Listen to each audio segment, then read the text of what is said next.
From Toronto, Canada, The Conspiracy Show with Richard Syrett from Zoomer Radio, AM 740. Welcome to the Audio Imaginarium. Come on in, weary traveler. Hang your cloak on a peg, grab a stool, and come gather around the fire. There are stories to be told, and you are among friends. Gary Wayne, the author of the Genesis 6 Conspiracy, is standing by to talk about the return of the Nephilim, and he is with us for the full 2 hours. I can't wait to dive into this conversation. However, just a few programming notes. My technical producer tonight is Duncan Briggs. Ryan White is the YouTube live stream producer. However, no live stream tonight. That returns next week, and the audio from this transmission will be available on the YouTube channel Strange Planet within the next few days. Before we get started, I want to wish all of my Canadian listeners a happy Victoria Day. And I also want to note the passing of Stanton Friedman, who died last Monday at the age of 84.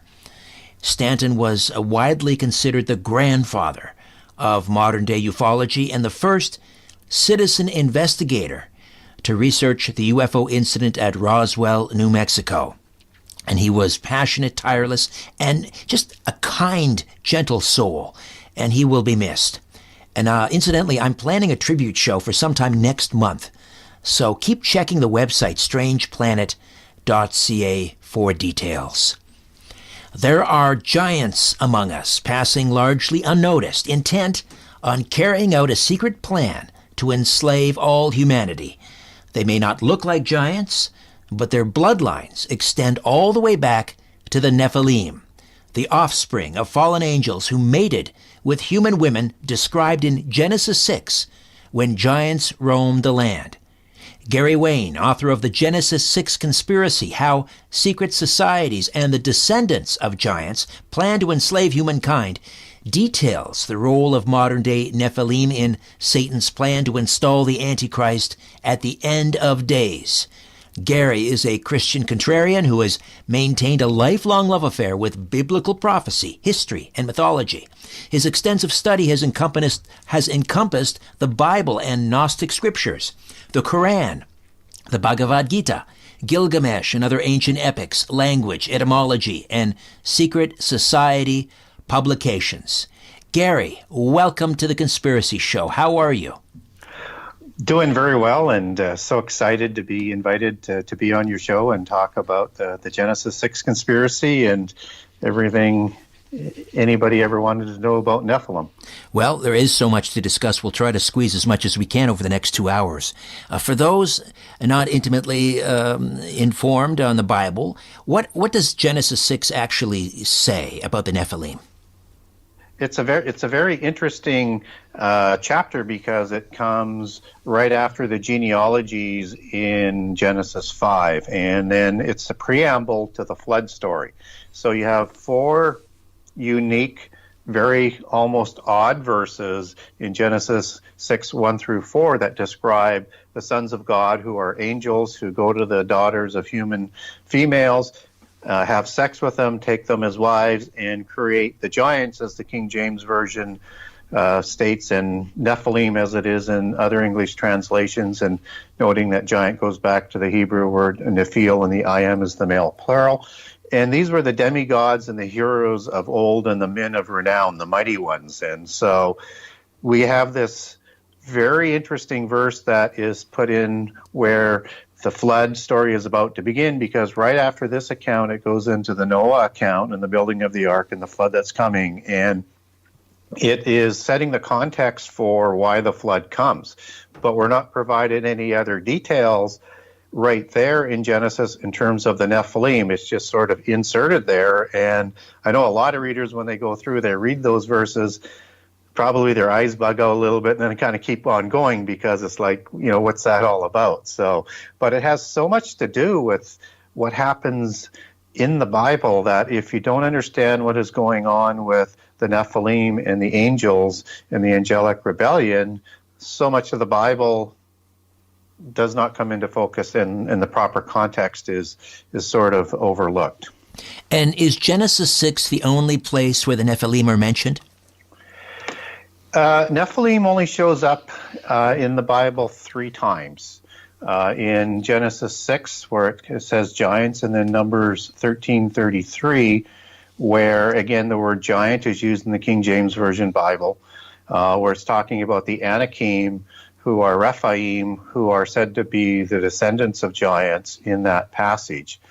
The other root words where giant goes back to for all the other times in the Bible is the word Rapha or Rephaim, again for the male plural, just as these tribes that are showing up after the flood, and in Deuteronomy 2 lists a lot of them. There are more beyond that, but tribes like the Anakim, tribes like the Emim, the Zamzuzim, the Avim, the Horim, and so many others are all giants and Rephaim, and are different branches of the Rephaim. So technically, to answer your question, Nephilim only show up for the most part before the flood, but then a distinct being that seems to be the same kind of being, and perhaps from a second incursion or a different branch of the Nephilim, do show up after the flood and continue all the way to the times of David in the Bible.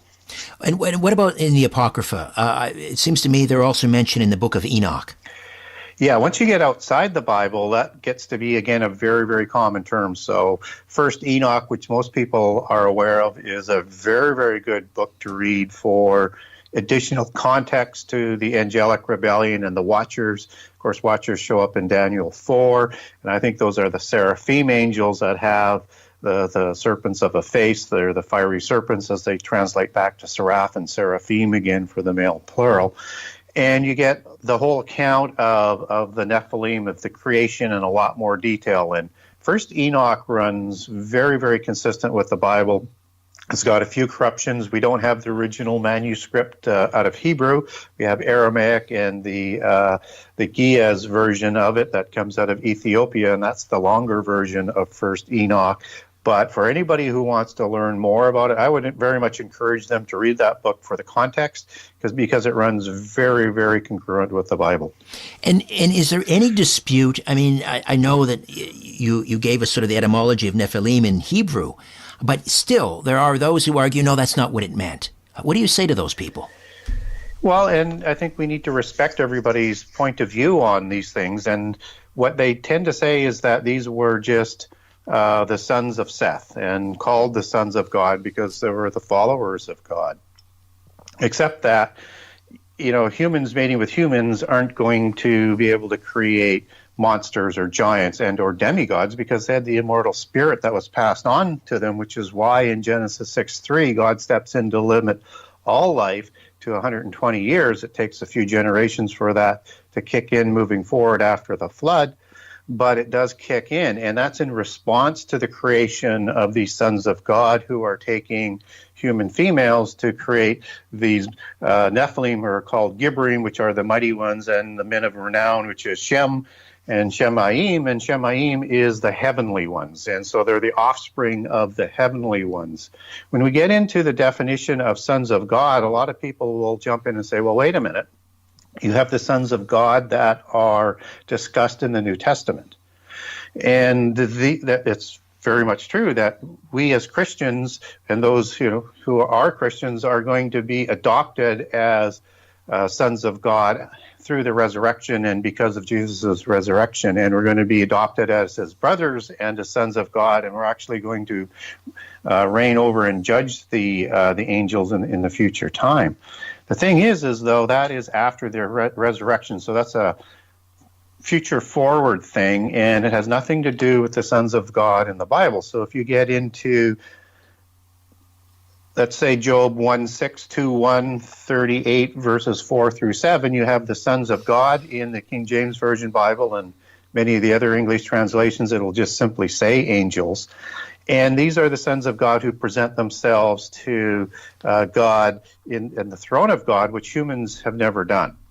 And Satan accompanies these angels, and Satan, of course, is the chief fallen angel of the rebellious angels in Job 1 and Job 2. And in Job 38, they are cheering on creation at the time of creation with the morning stars. And of course, humans weren't there in the creation of the universe. And secondly, you have a whole host of other terms that are used to describe angels, as in stars, as in morning stars in Job 38. You have the heavenly host, and they all support each other as being the same type of beings. And these rebellious angels are known as the gods in the Old Testament. And Psalm 82 talks about this council of ruling gods after the flood, so different from the ones that were before the flood, because the impassioned ones are put into the abyss of Revelation 9. But everything in the Bible goes to discussing that these sons of God were actually angels, and they created these giants. And we get an understanding of how tall these giants are, because even after the flood, and over 1,000 years after the flood, you have Goliath, who is 6 cubits in a span. And that comes through as, in modern English measurement, if you're using a common cubit at 9 feet 9 inches, or a royal cubit, which I would argue one should use because he would have been the king of Gath as a Gittite, and an Avim, part of that Rephaim branch of giants after the flood. That would have put him more to 11 feet 1 inches to 11 feet 3. And then King Og, and I won't go through the details of his measurements in his bed that was made of iron, because wood would not be strong enough to take the weight. He was even taller still. And we think the Nephilim were somewhere between 20 and 40 feet, although we don't know whether or not they were even larger than that, because when you get into First Enoch, you get two translations with a numerical value. So you have 300 associated with ells or cubits. And we don't know how big an L is, but if it was cubits that they're talking about, then it'd be over 450 feet tall. But again, we don't have the original Hebrew, and we don't know what that original measurement was. So these were monsters, and they were not just tall, they were twice as wide and stocky. So where an average human would have a height-width ratio, let's say, of 3 to 1 on average, these Nephilim had 2 to 1. So these were dexterous warriors, fleet of foot, fleet of hand, that became the demigods, and the original ones had that immortal spirit where the demons come from. And they would have ruled the ancient world, right? Oh, absolutely. I mean, just with their sheer size and warrior capabilities. And of course, they were producing in numbers and were, just increasing in population. They come along in Enoch in the 6th generation, and in the Bible we understand that as the days of Noah and Jared's timeline overlap. So that remains quite congruent in terms of how that story goes. But yeah, they usurped all of the kingships of the antediluvian world, enforced a universal polytheist religion in worship of the pantheon of fallen angels. And I think it's the same pantheon that was used all around the world, just different vernacular names, both before the flood and then again after the flood. And also, you have these Rephaim beings, these giants that show up after the flood that are somehow related to the Nephilim, but somehow a little bit distinct just because they have a different root name. And again, Rephaim goes back to the tribe of giants and or deceased spirits of the giants, of the dead. And they also usurp the kingships and set up all of the royal dynasties around the world that we know of today. And when we look at the noble elite, they tend to take their genealogies back to these gods and these demigods that ruled after the flood. Now, let me just back up to Genesis 6 again, because when we're talking about fallen angels commingling, I'll use that term because it's a family show, commingling with the daughters of men, most of us, I think, myself included, were sort of raised under the idea that angels, including fallen angels, are spiritual beings. And, Ephesians talks about we wrestle not against flesh and blood, but against principalities, against powers, against the rulers of the darkness of this world. So not against flesh and blood, but in order for a fallen angel to have relations with a human, a female, wouldn't they have to be flesh and blood? Yeah, they most definitely would have to be, and that's one of those sort of nuances in terms of if we're going to take this concept realistically, we have to be able to understand how they're able to, as spirit beings, create beings with beings of flesh in the physical world. And I would start this understanding that these were not angels is only about 200 years old, and is the typical doctrine now that's taught in the seminary schools. But before that, it was always taught that these were indeed angels. And so if you read Josephus's account, who wrote the complete history of the Jewish people for the Romans after the diaspora and the war against the people of Judah in around 70 AD, when Jerusalem is destroyed, and so that their history won't be lost, he understood them as angels and these as giant monster beings, very similar to the beings that were called the Titans in Greek mythology, or the heroes in Greek mythology, and the giants in accounts around the world. So this was sort of the understood concept before the last couple of years, but that still doesn't explain how they're able to do this. What we do know is that when angels interact in this world, they tend to take a physical form. So we get many, many accounts in the Bible where they're depicted as men that you don't recognize as men. They talk, they eat, they touch, and they're very much physical. Some accounts where they're described as men, but they know somehow they're angels. We get descriptions of six-winged seraphim angels in Isaiah 6. We get angels like Gabriel coming down and talking to beings in people in the New Testament, whether it's Mary or Elizabeth and others, in terms of interacting and touching. You get all sorts of watchers in Daniel 4. And all of these descriptions have different physical traits to them, just as Satan is described as a dragon or a serpent in this world.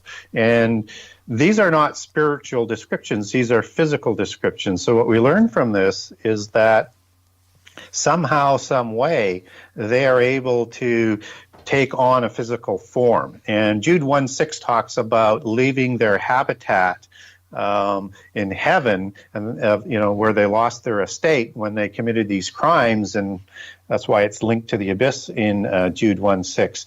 And that word habitat derives from oikoterion in Greek, and that's a dwelling place for the spirit. So they left the place of dwelling for their spirit, and seemingly they need a dwelling place in the physical world to interact.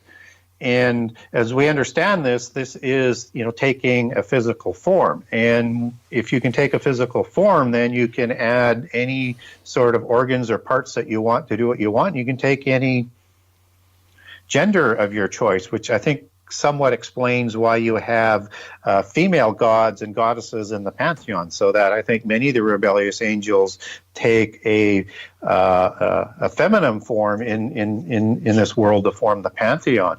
We also get these satyr gods, these devil gods that are talked about. Satyr shows up in Isaiah 13 and Isaiah 34, and I think these are the degraded physical gods after the rebellion, the ones who weren't put into the abyss, just as Azazel would also be described as the scapegoat or the goat god who was the leader of these angelic watchers and in the abyss. So I think they're all degraded, just as Satan was degraded back to Satan's status after the rebellion as well. And these are the gods that are the ones that aren't in the abyss, the ones that are talked about in Isaiah 13 and Isaiah 34, and the devil gods that they're worshiping. And I won't go into all of the minutiae of where to find that in the Bible, but people want to get a hold of me, I can send those details to you. These are the gods that are the ruling council for the 70 nations coming out of Babel that are described in Psalm 82. Now, are there clues in the Bible as to when this actual commingling in Genesis 6 took place? Can we pinpoint exactly where the fallen angels landed? Was there a particular village or kingdom? Well, biblically, we're not told that they come in a visit to do this. We're understood that these were the watchers who governed the physical world before the flood.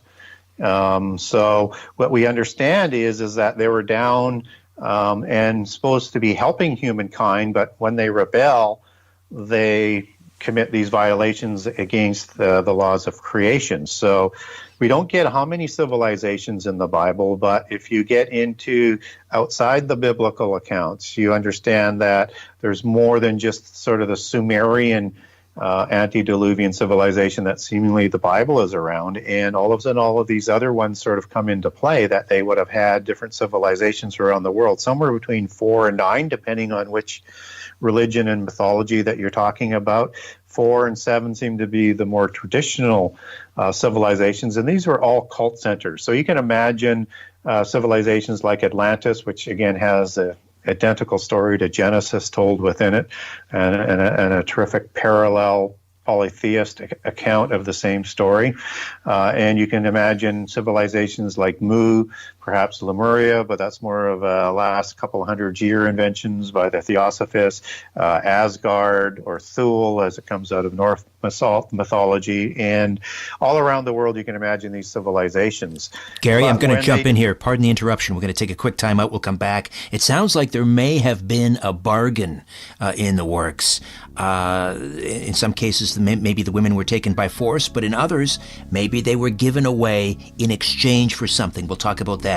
Gary Wayne, the author of the Genesis 6 Conspiracy, right here on The Conspiracy Show. Don't go away. Take a look around. What do you really see? This is where you can tell all about it. The Conspiracy Show with Richard Serrett on Zoomer Radio. Gary Wayne is with us, the author of the Genesis 6 Conspiracy. So in some cases, were the women taken by force by the fallen angels? And in some cases, was there maybe a dowry or some sort of a bargain made, in exchange for being married to? I'm sure these fallen angels were, handsome, as Lucifer was, the shining one. So was there a deal struck? Well, I think there were, and it goes sort of hand in hand in terms of when and how they were created. And so what we're told in Enoch is that Satan leads them to Mount Hermon. And of course, Mount Hermon is in the Bible, and it's the region of Bashan. And so this is where it's thought that the first incursion took place. And then there would have been other incursions, because we're told that they took anybody they chose, took any wife that they chose. And I think that they chose quite often because it says that they were created these giants then and then afterwards. We don't know whether that is for all the years until the flood came, there was multiple recreations, or that is referencing a second incursion after the flood. But we know it took place more than once, and we know they chose the wives. So whether or not they were forced or some of them volunteered, that's not clear in the Bible. But when you get outside the Bible, there is this understanding that if the angels could take any form that they want, they could make themselves very appealing to women to entice them to have sex. And secondly, they tended to offer knowledge and power for being their wives to produce these babies, although I'm not convinced they were rewarded from that in a physical sense, because we're told, and particularly in the Kebra Nagast, which talks about, which is the Ethiopian Old Testament for people not familiar with the Kebra Nagast, it talks about the birth of these babies, and they were so large that they couldn't be delivered through normal manners, and so they did sort of a barbaric cesarean delivery that caused the death of the mothers. And so I think there was initially where they were enticed through knowledge, and perhaps that these angels were very appealing in terms of how they could have changed their form to do that, but they weren't able to sort of reap the reward from that, because it sounds like they died from the Kebra Nagast, and that makes sense if they're trying to deliver these monstrous-sized babies, because giants would have been, giant babies as well. So I think what was going on here is that, for the most part, they forced the women to be part of their harems for reproduction afterwards. And yet we see these civilizations like Sumeria that seem to spring out of nowhere. I mean, on the timeline, everyone else is still living in mud huts, crawling out of the trees, and yet in Sumeria we see libraries, we see agricultural techniques that far surpassed, everyone else were hunter-gatherers. So there must have been some sort of knowledge exchange. Yeah, and if you look at whether or not it's Sumeria or any of the ancient civilizations, and particularly pre-flood, but then again, it happens after the flood, they accredit all of their knowledge and civilization to the gods, that they delivered this knowledge. And so what we understand through secret societies, and particularly the Rosicrucians and the ancient Masons, is that although the descendants of the original humans were taught the basic 7 liberal arts, or the 7 sacred sciences as they call it, was only after the gods injected the illicit knowledge from heaven that sent this civilization on a fast track to knowledge, technology, and development. And so all of the different accounts are pretty congruent in that there's a certain point where this happens. We don't get a lot coming out of archaeology other than the Sumerian civilization that just explodes without any sort of history before for writing, or a development of writing, or the development of the agricultural skills or the astronomical skills or the building skills to build these great megalithic buildings to worship the gods. So all of this is accredited to go back to the gods, as I said earlier.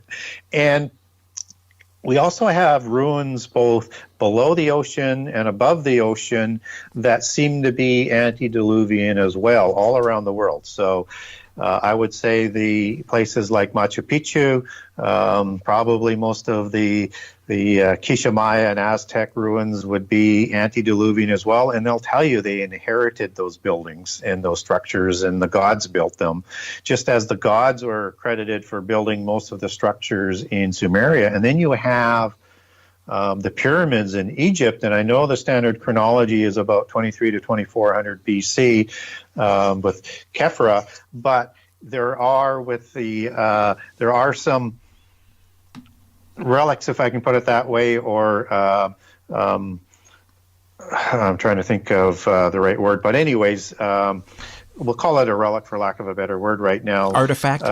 Artifact, that's the word that I'm looking for, where you have this 52-degree sloped pyramid depicted at about 3000 BC, which is, and that's on the tablet of Narma. And so we have a predating before the 2400 for the pyramids, which again goes back to a lot of other accounts that these were built in the time before the flood. So this knowledge definitely comes from the gods and explains a whole bunch of different things where they go, human beings seemingly go from hunters and gatherers to a civilized civilization without any logical answers to it. Now, do we have any idea as to, what percentage of the world's population were hybrids at this point? When we're talking about the Old Testament, let's say pre-flood. Yeah, we don't have any idea. What we do know is some of the accounts that when you look at the Manichaean Book of Giants, and there's a publication out that's part of that series that goes back, I think, to as they date that back to the Book of Giants, which is part of the Enoch series. There are hundreds of thousands of these giants that come about. So we don't know how many there were, but they fought these great wars. And all the accounts around the world talk about this war of these giants against the gods. So they get so arrogant and so proud and so powerful, they actually think they can overthrow the gods. But that's why the flood comes in all of the different polytheist accounts, which is very, very similar to what the Bible talks about. So I think there was, my speculation would be is there probably would have been millions of these demigods, and they turned against humankind and turned against themselves. And in the Greek account with in Critias and Timaeus, you have Plato talking about this war where you have a 10-nation empire of these giants of Atlantis that is trying to take over the whole world. Now they're stopped by Hercules and other what they would call good giants in the polytheist duality part of their religion from the antediluvian Greek civilization. And so the Athenians are the ones given credit for defeating the Atlantean Empire. But this is what the Greeks would have called the Battle of the Titans. Yes, exactly. And we know that these are the same types of beings because you have the Titans, which are known as gods, or the ones of heaven, and also of the earth. Just as Atlas is the offspring of Poseidon or Iapetus, depending on which version you're reading, or Clydo and Clymene, he is also a hero. And the heroes were the beings like Theseus and Hercules and Perseus and all these other accounts that you get coming out of Greek mythology, and they were giants. And so we do have an understanding that these were the same type of beings that are talked about in the Genesis account.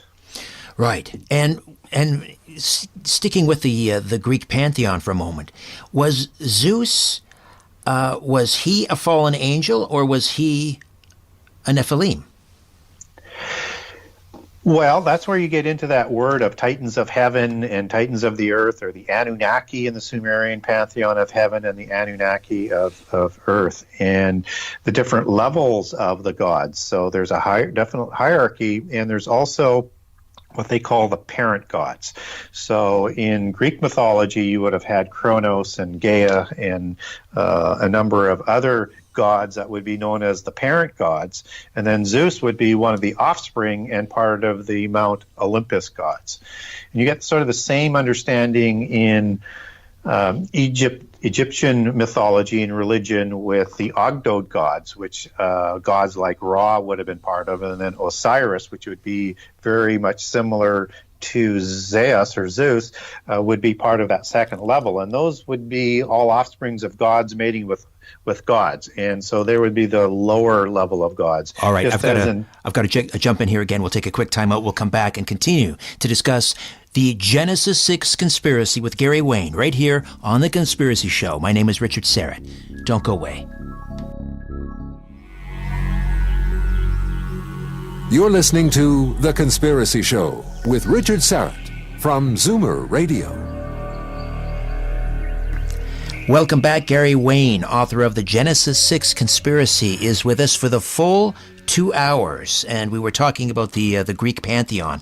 I just wanted to circle back to the Old Testament for a moment, and I remember as a child I was always confused, as I'm sure many young Christians were, why the God of the Old Testament seemed so wrathful. He was constantly ordering the Israelites to go into this village and smite, to kill every man, woman, and child. And that just I couldn't reconcile that with the loving God of the New Testament. And some people claim, that, that's because it's two separate gods. And I never bought into that, of course. But in light of the fact that the gene pool was so contaminated, and there were millions of giants running around, is that what God was ordering the Israelites to destroy? These hybrids? They were demons, right?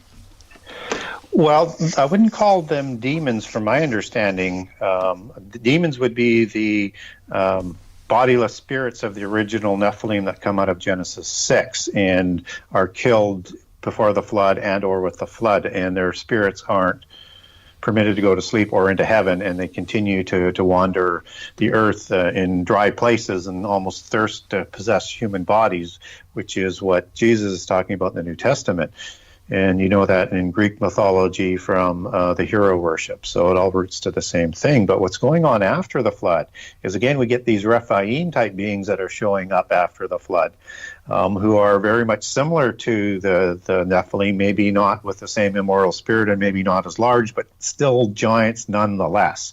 And they are congregating in large numbers in the covenant land, in God's land that he has set aside for himself and for his nation, which is Israel. And they're waiting there in ambush to wipe Israel from the face of the earth. And so these beings that are living there, the Rephaim, and by the many different names I named earlier, they are also intermarrying with the Canaanites. So you've got two levels of beings. One is the Rephaim giants, and then there's a little bit more diluted bloodline of the hybrids that are intermarried with the Canaanites. And in the Canaanite genealogy, you've got all of these different names other than Heth and Sidon, which are the sons of Canaan, but you've got like the Amorites and the Hivites and on and on and on, who don't have a patriarch's name. And all the names in the Table of Nations have a patriarch. That's likely because daughters of Canaan, Sidon, and Heth, who produced the Hittites, that's Heth, would have married a patriarch of the Rephaim and created like the Amorites and all the other nations that are listed as Canaanite families of nations. And so these were the nations that occupied the land, with the Anakim and the Avim and the Horim and the Hivim and the Rephaim. And these are all the nations that Israel are going to have to encounter without having the ability to manufacture chariots and smelters for iron and heavy shields. And they're going to go up against these powerful giant armies, hybrid giants, and humans occupying the land who have all of these other weapons. And so they're there to prevent the giants from wiping them, the newly formed nation state of Israel from the face of the earth. And Israel is going to take the land from these beings who have waited for them to show up so that they can slaughter them. And so this is that big overarching war that's going on. And they're told not to leave any survivors of these people who have polluted the land in terms of their polytheism and the degradation of their idols and the things they would have said against the God of the universe, so that they're not going to affect Israelites going forward. Unfortunately, Israel doesn't follow that through completely, and they leave survivors, and it comes back around, and you see this as part of the Israelite history until their diaspora in 721 with the Assyrians and then with the Babylonians in 587 to 89, and then again with the Romans after they reject their Messiah. So I've just got about maybe 30 seconds here, but if someone was the descendant of an Nephilim and intermarried with the Canaanites or whomever, but intermarried with humans, because that person has, I guess, the DNA of the fallen angels in their ancestry, does that mean that they are beyond redemption? Well, many people say so. I don't believe that. I believe that Jesus' atonement is greater than all of the sins in the world except for a deliberate violation against the laws of creation. So that if you have that bloodline or that DNA or that gene of ISIS, as they like to call it, that doesn't preclude you from salvation. It's your free choice to choose God and Jesus for your own salvation. And if you do, those sins would be forgiven. All right, we'll take another time out, come back, continue discussing the Nephilim, the bloodline of the Nephilim, and how they are still among us and ready to enslave humanity. Back with more of The Conspiracy Show. My name is Richard Serrett. Stay with us. Different views make great conversation. This is The Conspiracy Show with Richard Serrett on Zoomer Radio. To speak with Richard live, call 416-360-0740 or toll free at 1-866-740-4740. We're back with Gary Wayne, the author of The The Genesis 6 Conspiracy. First, how do we get a hold of the book, Gary? Well, you can get a hold of my book through my website, Genesis6conspiracy.com. That's Genesis 6 with the number 6conspiracy.com. And on that website, I give a generous example of all 98 chapters so you can get a good feel for the book. And you can buy a signed copy from me there, or you can link over to Amazon.ca or to Amazon.com or on BarnesandNoble.com or over to the Kindle version in both the U.S. and in Canada. In Canada, the book has been stocked by Chapters and Indigo, so it's not in all of the stores there, but if you wanted to order it through them, it's one of their stocking books, and it's also distributed in the U.S. By Bookmasters, so it's available to all the retailers down there. So again, if they don't have it on the shelf and you wanted to support your local bookstore, just have them order it from Bookmasters. Let's talk a little bit about the flood and the reason for the flood. Moses and his family are described sort of as the last pure blood. Is that accurate? Is that what was going on, that they were preserved because they had no Nephilim blood in them whatsoever? Well, I think that's why we get the genealogy coming down for Noah, so that we know that his genealogy goes right back to Seth, and we don't see any intermarriage in there in that direct descendancy. And so we presume then that the wives would have the same pure blood within the Sethian line and no crossbreeding going on in the mix. We're not told that. We're not told whether, who the wives' names are and what their genealogy is, but that seems to be what God is doing is trying to start the new world free from that contamination within the human genome, and to give everyone a second chance. But I would also suggest that the whole world was corrupted. And, the word corrupt in Genesis 6 is shakath, and that means to destroy, to decay, to ruin. And when it says the whole world was corrupted, that's more than just the violence that most people take for the cause of the flood. I think that is all the animal genome. You've got the Nephilim, you've got all these other crazy beings and prehistory coming out of the other accounts around the world in religions and mythologies. And I think it includes the plant genome. And I also think that that's why God perhaps calls the animals to the ark, because he knows the ones that aren't contaminated to restart afresh again after the flood with the 8 on the ark of Noah's family, and then these selected animals that he brings to the flood. So yes, I think they have a pure genealogy. I mean, you mentioned the animals. Is that because from ancient times we have these legends of, the griffin, for example, which is part lion, I guess, part eagle. Yeah, they seem to be like chimeras. Were the fallen angels or the Nephilim, were they experimenting with the animal genome? Were they combining different animals to create new beasts and creatures?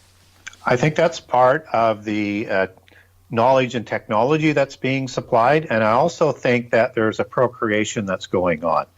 And what's really interesting about the procreation, you get all of these beings, whether they're centaurs, and they're kind of created in a crazy way in a cloud, but still you have a cross of a human and a horse in that case.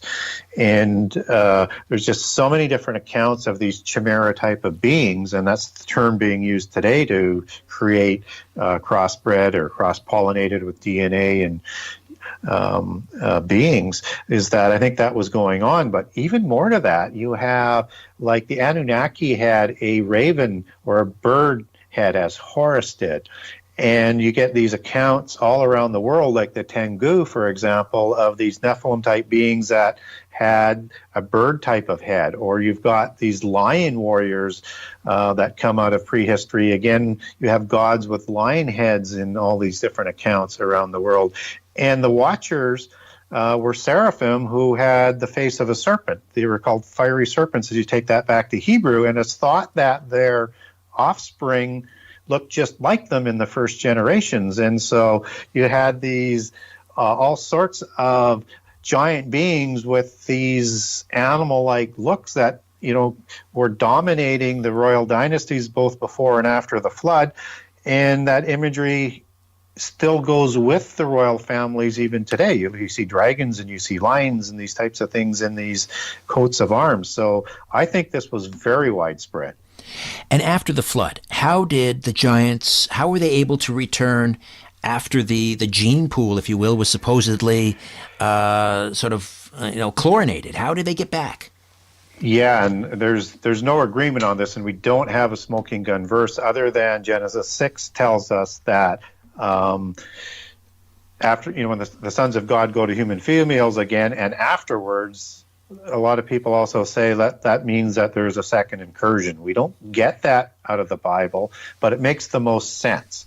And so I think there was the original incursion, and those impassioned angels went to the abyss, and then there was another incursion on Mount Hermon or in Sodom again that created giants again after the flood. The other ways we'd have to go into polytheism, where you get different accounts, let's say like in the Epic of Gilgamesh, where you have Utnapishtim, who is a classic Anunnaki archetypical demigod, 2/3 God and 1/3 human, and all of his family are giants.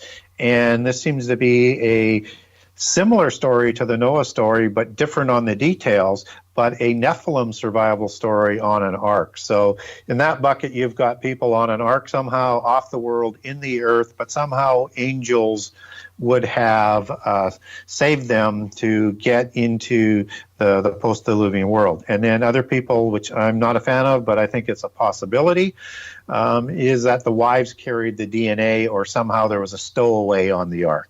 I go with second incursion just because it's just, you don't have to fit scripture around that, around the concept.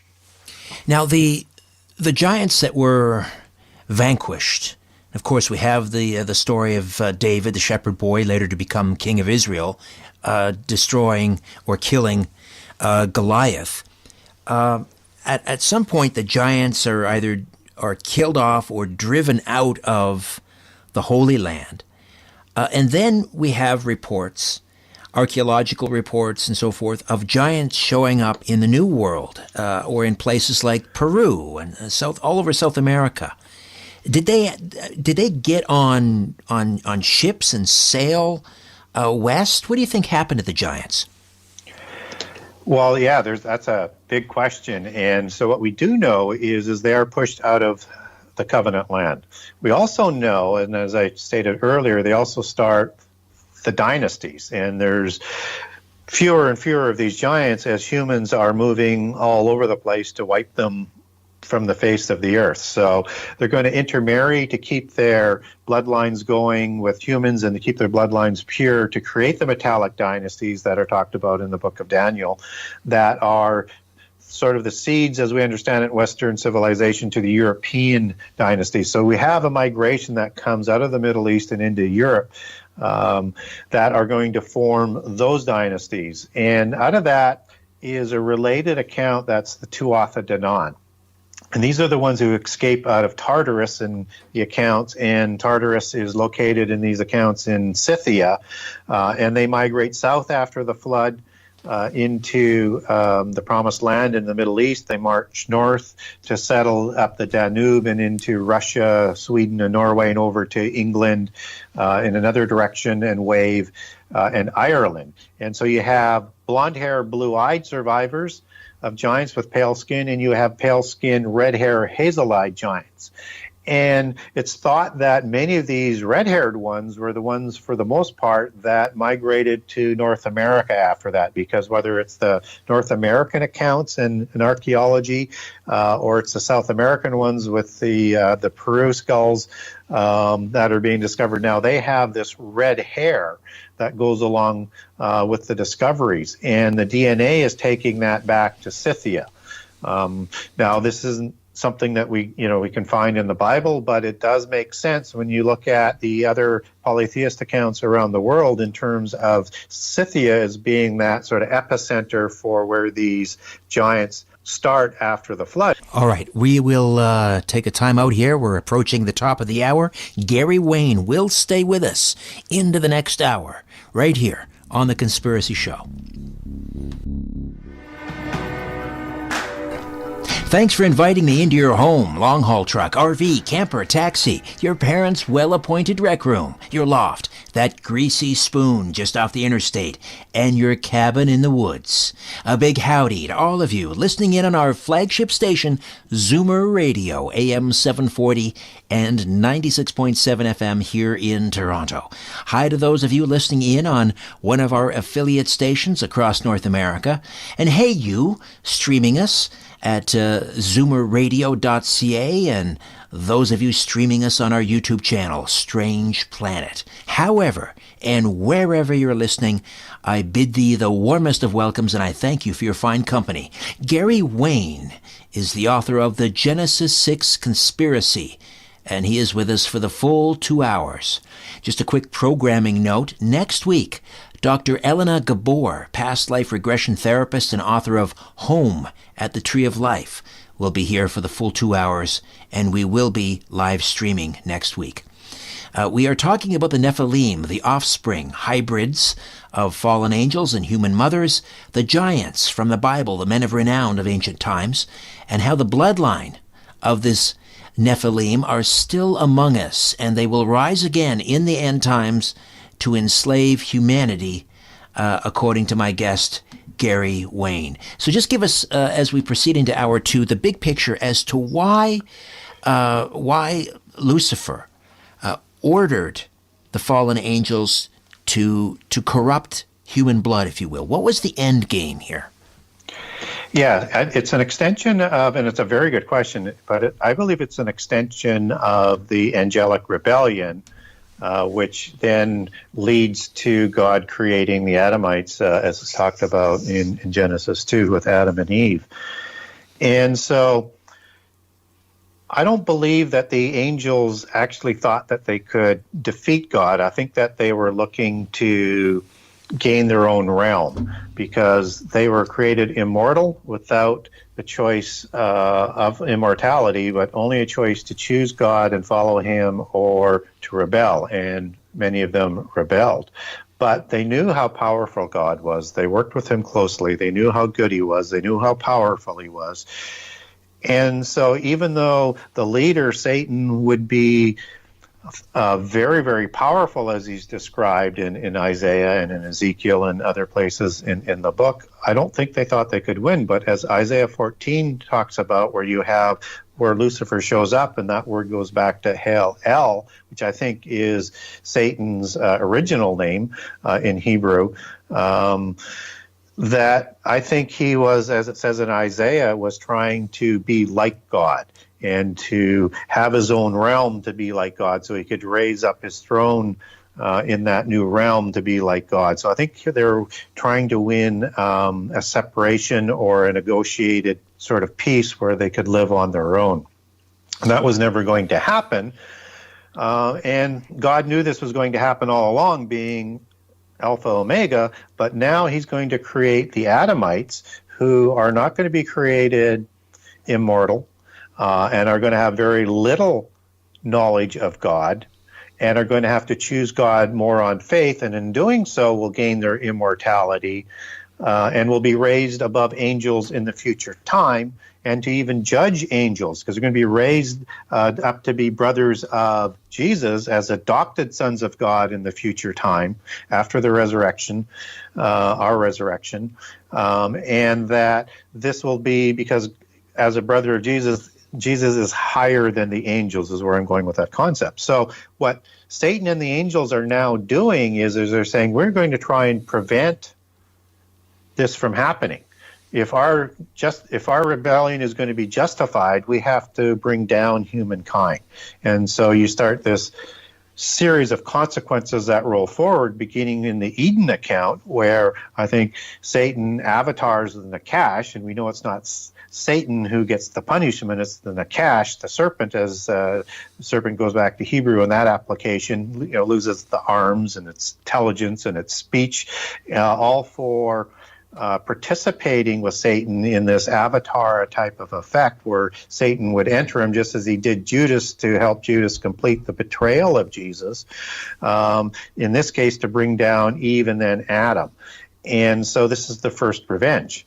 And you have this series of revenges going all the way through the Bible. And right after Eden, you get Genesis 3:15, where you learn that the seed of the serpent is going to be at odds with the seed of Eve. And I think that is a prophecy of what's going to happen in Genesis 6 with the seraphim, fiery serpent, angels who are going to create the Nephilim who look just like them, which is why the kings of the ancient world all look like snakes, and you have all of that cobra and serpent imagery that goes along with royalty, along with the dragon imagery of the serpent, because the seraphim had feathered wings and a serpent's face, and in ancient understanding was a dragon was a flying serpent, in this case a heavenly dragon serpent, and just like you would have, let's say, Quetzalcoatl as being a plumed serpent or a feathered serpent with the Kishamaya or the Nagas in India.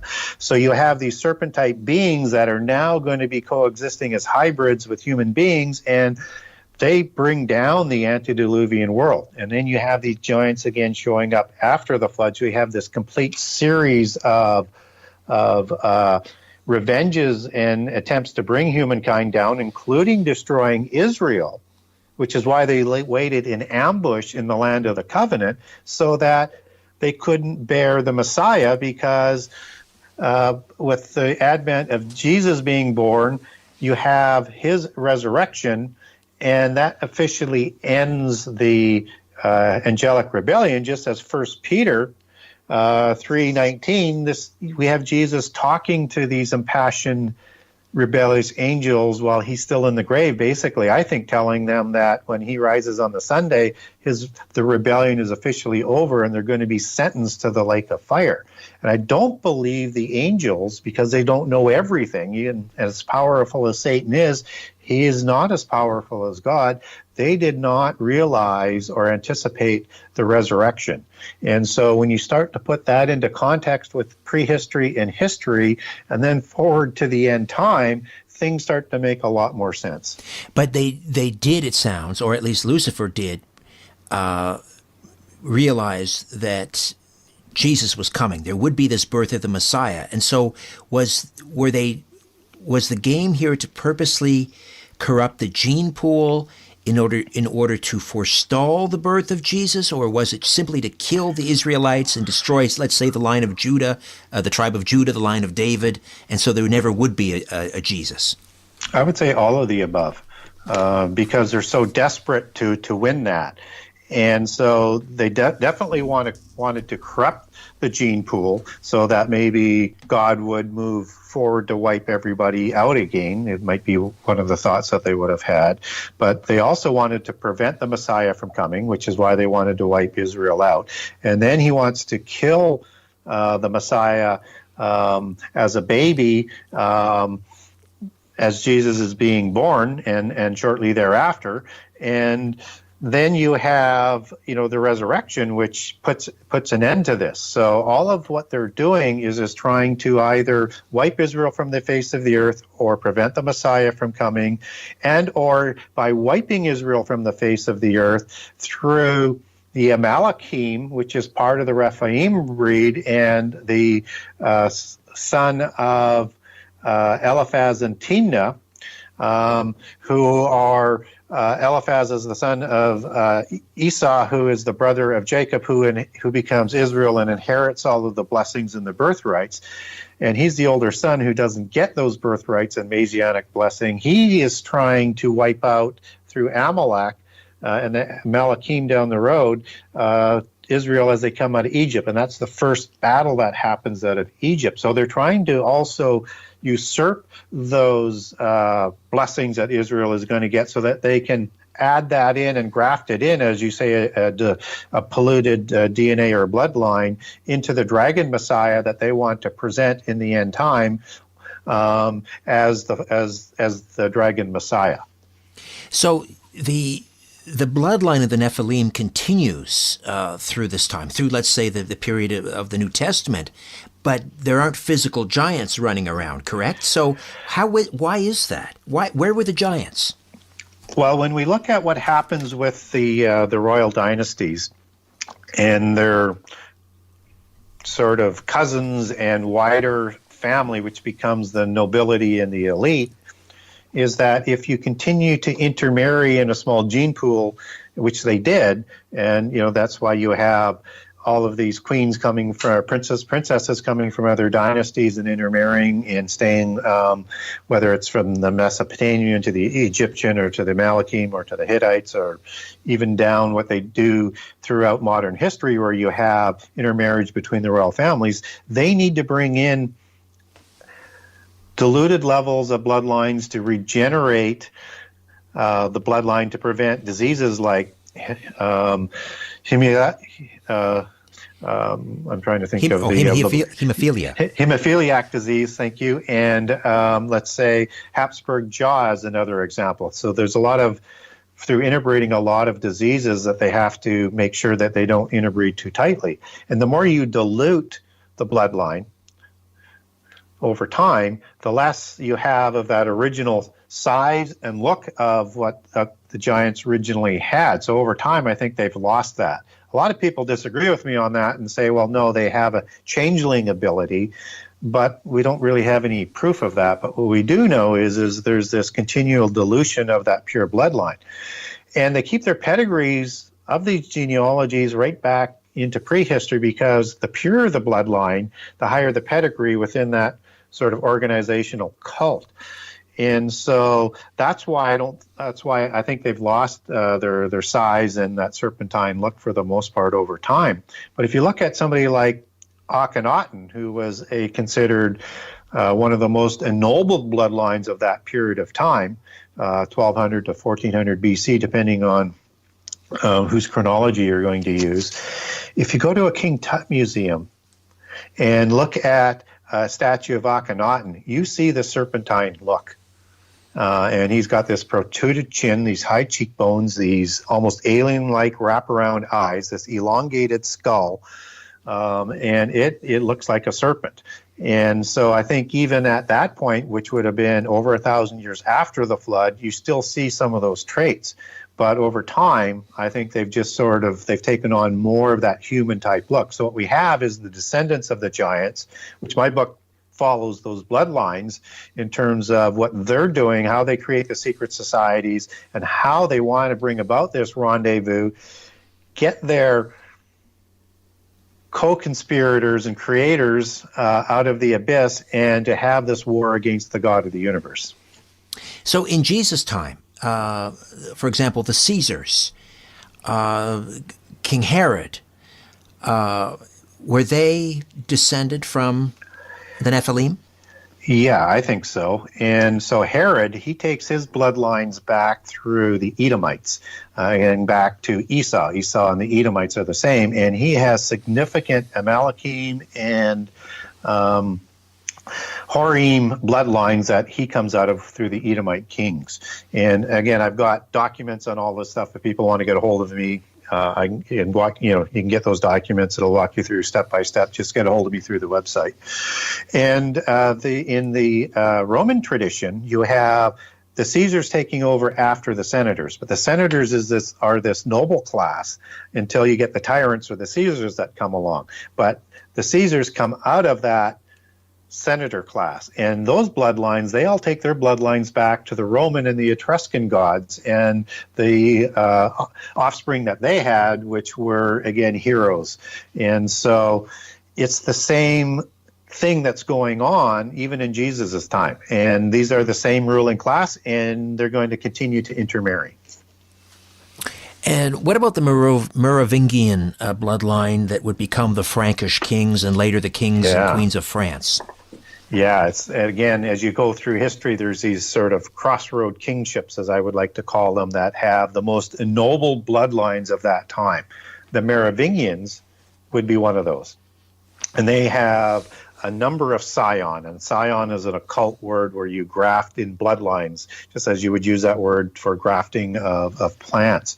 But in this case, ennobled bloodlines particularly of the firstborn. And their bloodlines go back to a number of different areas. One is a distinct line of a consolidation of Nephilim bloodlines of Europe and of the Middle East, and also they're intermarrying and grafting or scioning in those bloodlines from King Saul, who was the first king of Israel, and they say that comes through from two different sources, one from Mary Magdalene that I'll touch on in a second, and one through the Sicambian Franks, where you've got some Benjamites that migrate up and intermarry with the Sicambian Franks. And so that's important because that gives them the rights in terms of what they say to Jerusalem, because Joshua gave the Benjamites Jerusalem in the time of the Exodus. And that's why you need to follow the King of Jerusalem title if you want to follow some of these bloodlines and the allegories that they like to connect together and display in plain sight. And I think Antichrist is going to crown himself the king of Jerusalem, just as Baldwin was the first king of Jerusalem, who is the brother of Debulion, who's a descendant of Dagobert of the Merovingians and one of the founders of the Templars, is crowned first king of Jerusalem in 1118, and then it falls down through the Habsburgs, and now is in with the king of Spain through the Bourbons, who comes out of the Habsburg-Lorraine bloodline. But I digress. And then you have the bloodlines of David that they've scioned in there, and you also have what they believe to be is the bloodline of Jesus and Mary Magdalene, because they believe that Jesus didn't die on the cross and that he was taken down. I don't believe that. This is what they believe, and they've scioned that bloodline in. So they've got all of these ennobled bloodlines that have come down, and it's one of those great sort of crossroads of history where you've got so many ennobled bloodlines, and most of the bloodlines of the royal families today will trace their bloodlines back to the Merovingians. And how that bloodline gets in from Jesus and Mary Magdalene into the Merovingians comes down through the Joseph of Arimathea and the Grail literature, where in their belief, Joseph of Arimathea takes Josephus, which is the third son, as they like to say, of Mary and Jesus after he's saved from the crucifixion, and they're going to marry into the Pendragon Celtic dynasties after settling in Glastonbury, and that's going to produce a princess called Aragon, who's going to marry Amenabad of the Merovingian dynasty. So, and the amazing thing is they have all of these genealogies that they've kept track of. And a good classic example of, and to connect back in a little bit of what we were talking about earlier in the show, is the Windsors of England and Prince Charles. He's on record on saying that his genealogies go back to Vlad the Impaler. Yes. And Vlad the Impaler was this red hair, hazel-eyed character, pale-skinned character that the Dracula character is based on. And his bloodlines go back to the Scythians as a Tuatha De Danann. So that's just a classic example of how they value these genealogies and how they track them.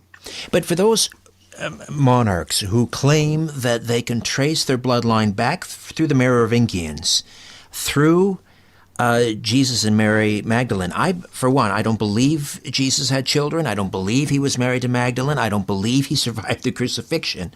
So that, to me, is that a deception?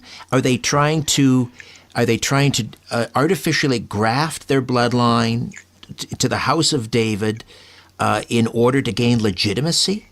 Yes. I believe it's false and alleged. They say they have the evidence, and that's how they're going to sort of bring Christianity down in the end time as one of the major pieces, so that they can enfold it into the universal religion. But yes, it's what they're trying to do, so that they can claim a pedigree that is so great that nobody will dare to deny it.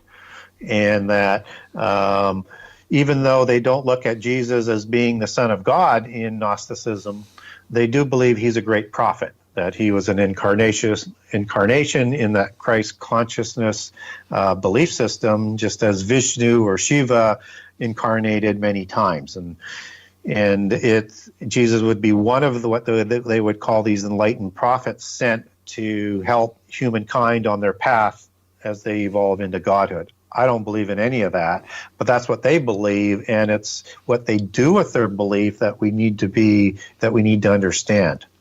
Again, Gary, how do people get a hold of the book? Best way to get a hold of the book is through Amazon.com, Amazon.ca, or Barnes & Noble, or you can go to my website at the Genesis6conspiracy.com and get a signed copy, or link over to any of those places that I just mentioned, and or get a link into the Kindle version. Right. All right. Let's take another time out. We'll come back and continue to discuss the bloodline of the Nephilim and how they will rise again to enslave humanity. Gary Wayne, my guest for the full 2 hours, the author of the Genesis 6 Conspiracy, right here on The Conspiracy Show. My name is Richard Serrett. Stay with us. Question everything. This is The Conspiracy Show with Richard Serrett on Zoomer Radio.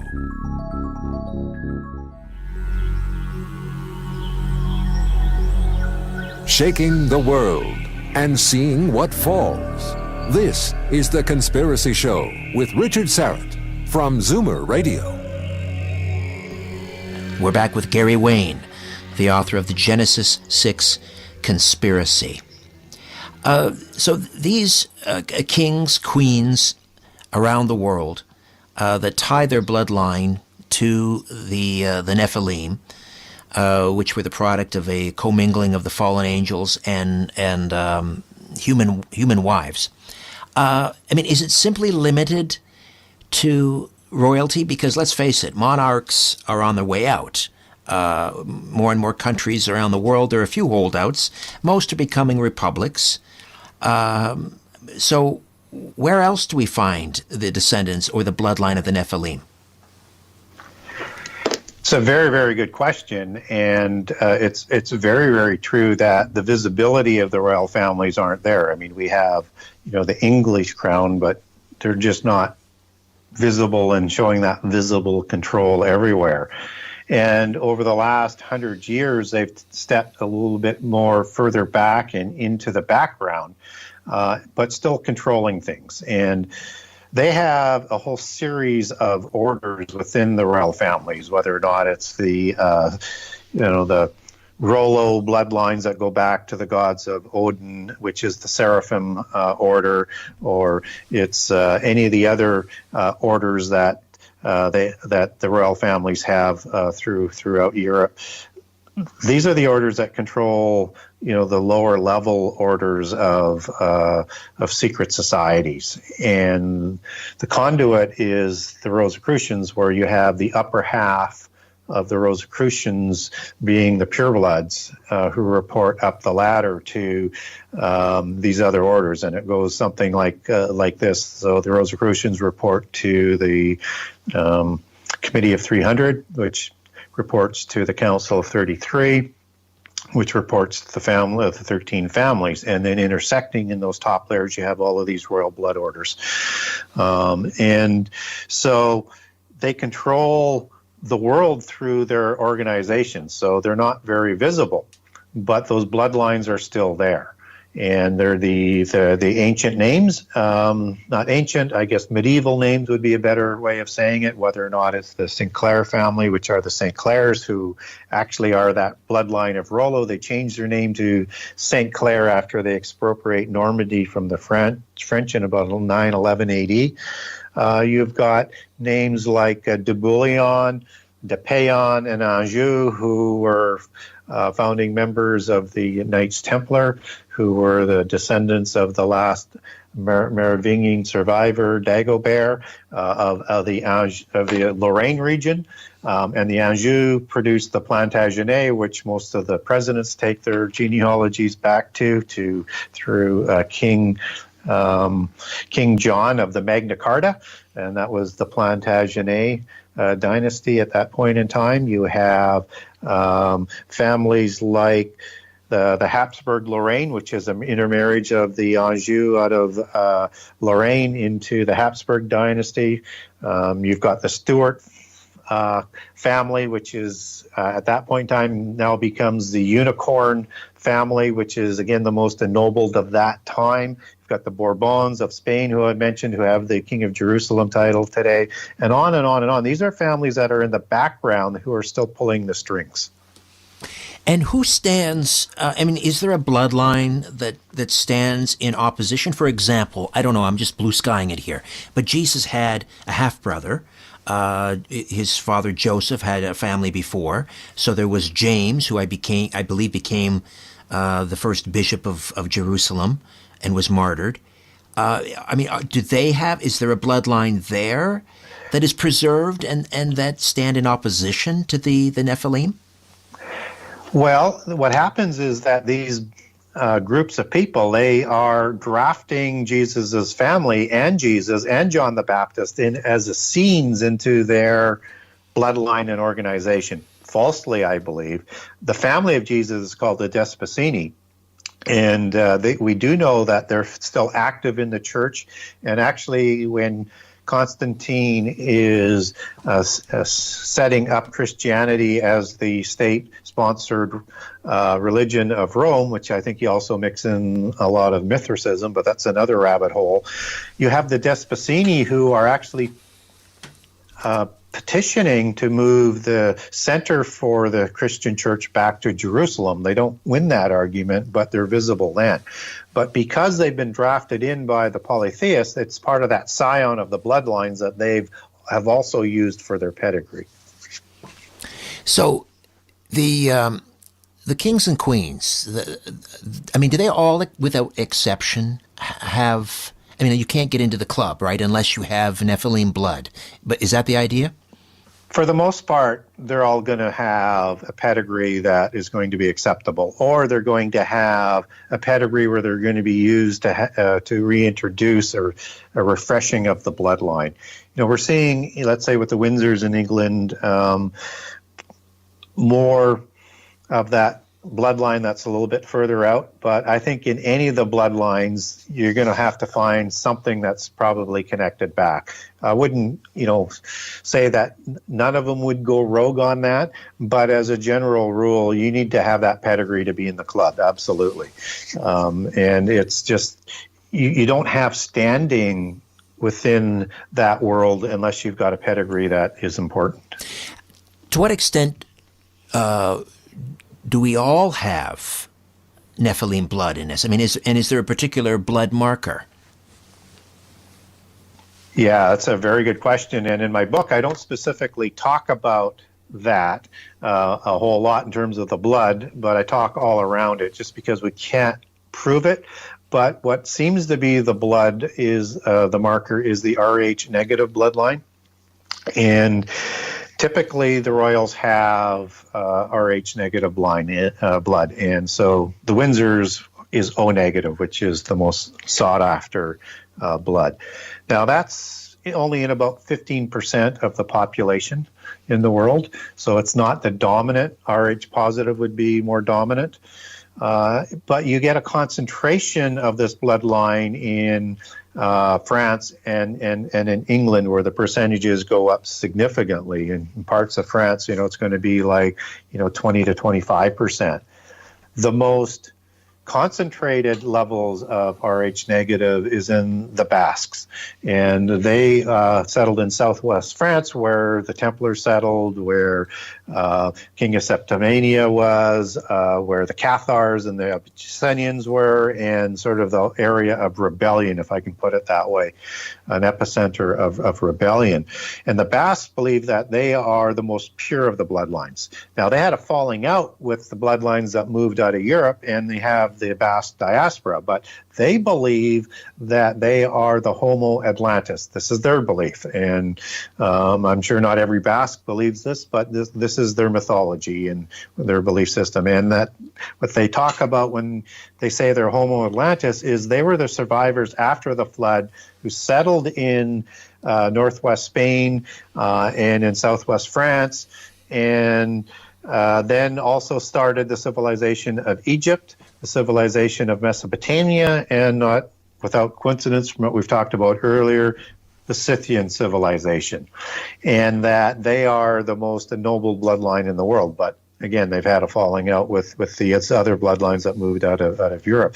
So that's the Rh negative bloodline. And people who have Rh negative bloodline, they are grouped with a lot of science and research that, then this is sort of a mixing of many scientific results, but they have a higher intelligence than the average human. They average 135 plus.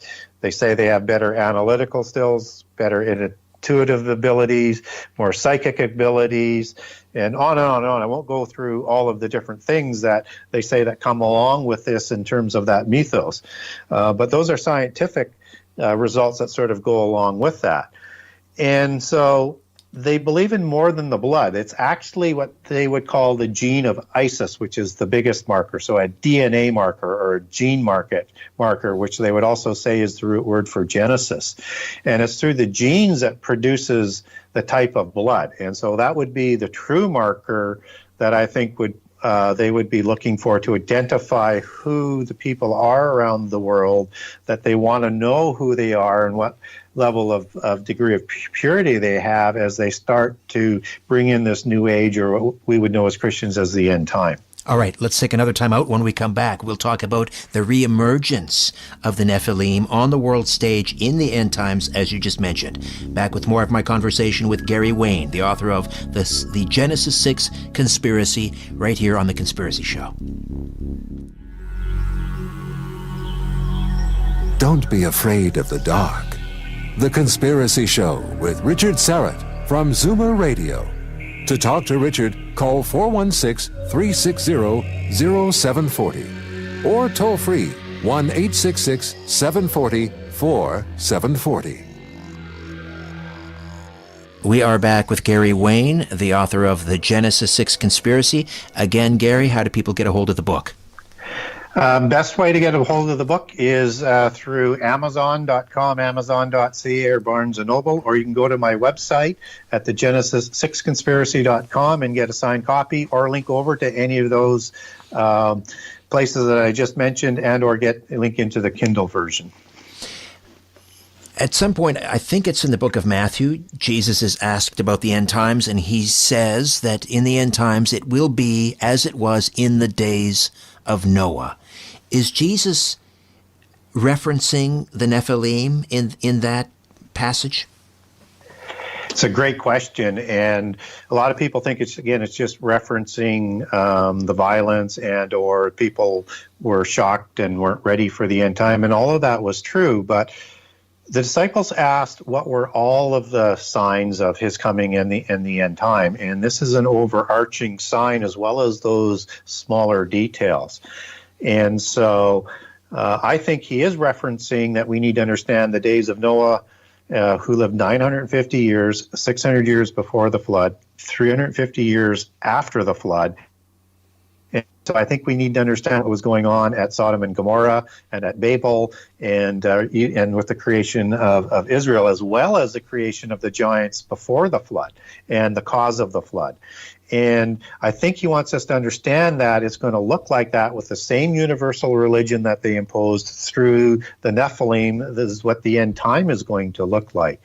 And in Luke's version, he actually connects Sodom and Gomorrah, which is with its destruction of fire, as part of the as of Noah days of the flood, which I think is telling us that there is a second incursion, and that destruction was fire. And just as the first apocalypse was by water, the linkage is the end times will be an apocalypse of fire, which is the description of all of the destruction for the most part that we get in the apocalypse. So I think he's directing us to learn what happened in prehistory and history so that we're not deceived for what's going to happen in the end time. And was he also specifically talking about the Nephilim taking human wives and creating this hybrid offspring? In fact, some have suggested that the modern-day UFO alien abduction phenomena is a mirroring of those days of Noah.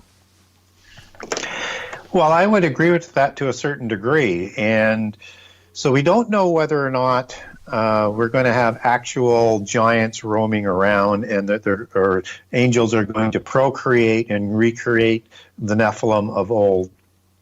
Or it's going to be the descendants, as my book focuses more on in terms of being part of that end-time alliance. Just as in Daniel 2:43, you have the descendants of the metallic dynasties of the Rephaim after the flood, who are part of this 10-nation empire, which they're going to call the New Atlantis, which is what the Club of Rome is trying to establish around the world as we speak, in groups of nations and trading blocks, etc.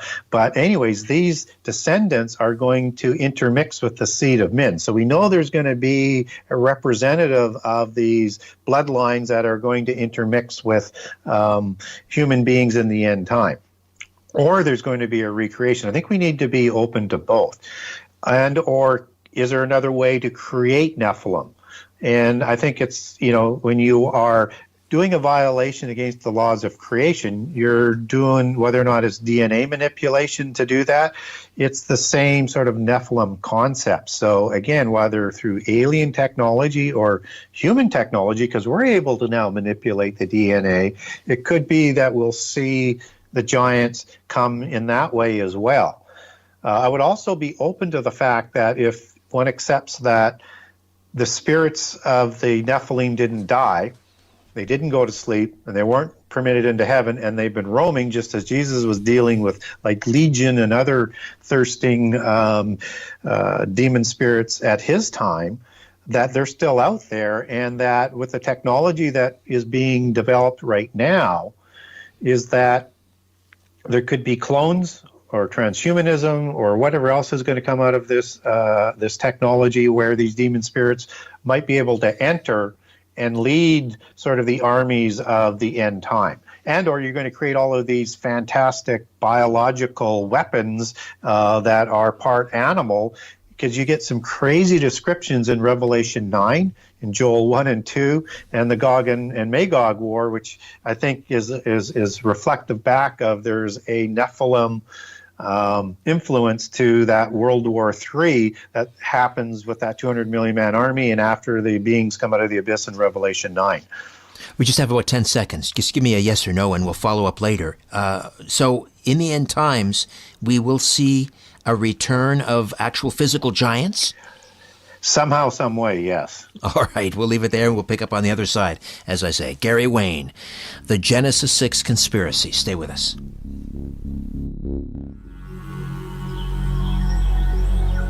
When you look at the sky, ever wonder if someone's looking back? This is The Conspiracy Show with Richard Sarrett from Zoomer Radio. To speak with Richard live, call 416-360-0740 or toll free at 1-866-740-4740. All right, we are into the home stretch with Gary Wayne, the author of the Genesis 6 Conspiracy. So the re-emergence of giants in the end times, are we talking about, well, what order of giants? Are we talking about the original, 30, 40-foot giants? Are we talking about more like a Goliath, 9 feet tall? Yeah, I think the smaller version, if there's going to be giants. I wouldn't rule out the other possibility, but nowhere do we get a specific Nephilim term, right, of those gigantic monsters. We get sort of the understanding with the days of Noah. We get these great and mighty men references in the New Testament. We get the word Gibborim being used, which is Gibbor, and I am is the male plural, which is where the word mighty one comes from in Genesis 6:4 to describe these warrior-like tyrant beings that are produced from human females and angels. That shows up in Joel 1 and 2, and also in 3 and 4 as you get into the Armageddon War, and it shows up again as mighty ones in the Gog and Magog War in Ezekiel 39 in the second chapter. 38 is also part of that Gog and Magog War. So I think you're going to get that as part of it, understanding that Gog and Magog were giants born from Poseidon and or Iapetus, and that this, I think, is reflecting that we're going to see these giants somehow, some way, but I just don't think that they're going to be those monstrous ones, because I think the Bible would give us that as a specific word so that we could identify it. Again, I have a document that links this on the great mighty men that Revelations talks about, so the Gibborim back in the Old Testament. So if people want that, get a hold of me. And are we going to see an entire army descending on Israel, comprised of these giants? I think they're going to be leading the army in that Gog and Magog war, Joel 1 and 2, and that 200 million man army that has all of these crazy beings that are described in it marching on Israel, yes. And I think, and this is the people that God is going to stand and defend and destroy that army that is just going to utterly shock the world. And I think this is the war that, as Antichrist is rising to power, is going to take credit for as saving Israel, and which will then allow him to move into Jerusalem and become Antichrist and be crowned in the abomination in the temple. So this is the false peace that he will create. Yes, through a false Armageddon. And you know, when I'm hearing this, these strange creatures and giants, marching against Israel, it all sounds very Tolkien-esque, where the orcs, these mythical creatures, which they are, for all intents and purposes, giants, and they're sort of half human, half beast, and they seem to be conjured up from the earth and forged in the bowels of the earth. I mean, I don't know if you read Tolkien, but I'm guessing that must have been his inspiration. Oh, there's no doubt. I mean, the whole Tolkien story of the Lord of the Rings, and the rings are the ring lords of the Anunnaki that were awarded kingship at Nippur. It is a mix of Sumerian antediluvian mythology with the Norse mythology, and that's where you get that fairy aspect being overlaid onto this older ideology. That is absolutely a pre-flood story. And even at the end, you have all of these beings sailing away on a ship, because now it's the age of man, and that is representing the flood. And so these beings that are orcs, they're either ogres or there's some sort of Nephilim being that he's drawing on. And, whether it's Tolkien or it's Lewis, I mean, their knowledge of the occult and the occult history is absolutely astonishing. Do you see other parallels between now and the days of Noah in terms of let's talk about artificial intelligence, for example. Yeah, and I'm going to connect that now back to as in the days of Noah. So we talked about that knowledge earlier on in the show of how the seven sciences mix with the knowledge and the illicit knowledge from heaven, from the gods and the fallen angels, and that this sent the technology on a very rapid increase, just like what we're having going on today. And I think that their technology was actually greater than what we have today is because, and I think that because we're not in the end time right now. And so our knowledge is still developing. And I think we're getting assistance on that development today, just as it was in the days of Noah. And I think AI is part of that illicit knowledge that's being ramped up to help bring in the end time. And you've got quantum computing, which is on the, out there hot and heavy these days, and they're trying to marry up AI and quantum computing. And quantum computing is used to get into different dimensions, possibly where the abyss is, and possibly to get Azazel and all of his compatriots out of the abyss before the end time, and some people speculate that's what they're doing at CERN. And so, I think all of this is coming together, and it's also going to be part of the mark of the beast. So that when you take that mark, it's going to be somehow changes the DNA and or aspect of the body, both physically and spiritually, in a way that those who take it are going to be sentenced to the lake of fire, just as the original Nephilim and the fallen rebellious angels are going to the lake of fire. So I think when I say that is part of the AI, we know you need to buy and sell, and it's going to be able to control everything and watch everybody on the earth, and you're going to have also this image of the Antichrist, and I think that's where that AI sort of comes in on all of that aspect. So it's still developing, but I think that is all part of the end time beast system. I had Pastor Mark Biltz on the program a couple of weeks ago, and he suggested that it's quite possible that the Antichrist himself will be a cyborg. It's certainly possible, but he's also going to be at least human. I mean, but cyborg is part human. We do know he's going to receive a mortal head wound. And we do know he's the one who once was, now is not, but will be again, and comes up out of the abyss. And so it's like Azazel who comes up out of the abyss, and I link him to Abaddon and Apollyon. And he's also called the son of perdition. And so I think what's going on here is that Azazel is going to enter into Antichrist in the end time after the fatal head wound, creating the false resurrection on his rise to becoming Antichrist and being crowned in the temple. And Antichrist is also called the son of perdition, and perdition goes back to a set of Greek words that includes Apollyon. And so that's a connection there that I think is telling us that he's going to be working with Apollyon and Abaddon also means destroyer as Apollyon. And Abad is the word that is used in Jeremiah 51 as the destroyer. And Antichrist in that prophecy is going to destroy Babylon, just as Antichrist destroys Babylon in Revelation 17 and 18 with the help of the 10 kings of the end-time empire.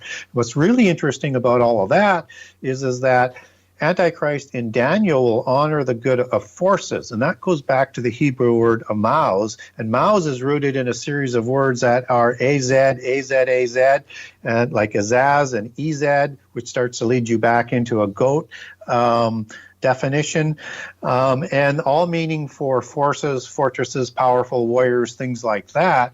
And you also have Azazel coming out of Hebrew in Leviticus 16 for the word scapegoat, and also rooted in the same set of words. And of course, you put the el suffix on Azaz, and you arrive with an angelic name as in Azazel. And Abaddon and Apollyon aren't names of angels, they're just words describing destroyer, and Azazel was the destroyer of the antediluvian world. So I think you've got all of that AI stuff going on. I think you've got all of the technology, but you've still got the bloodlines that are going to be involved, and you've got this avatar thing going on with Azazel and Antichrist, which brings him to the crest and pinnacle of power. Gary, I can't believe the 2 hours have flown by so quickly. I've enjoyed this immensely. Thank you so much. Well, thank you for having me. I know we covered a lot of areas, so hopefully the information made sense, and thank you for having me. The Genesis 6 Conspiracy, Gary Wayne. Thank you. All right, my thanks to Duncan Briggs, Ryan White, back next week with a brand new program. Until then, move over, Aphrodite. I'm coming home. Good night.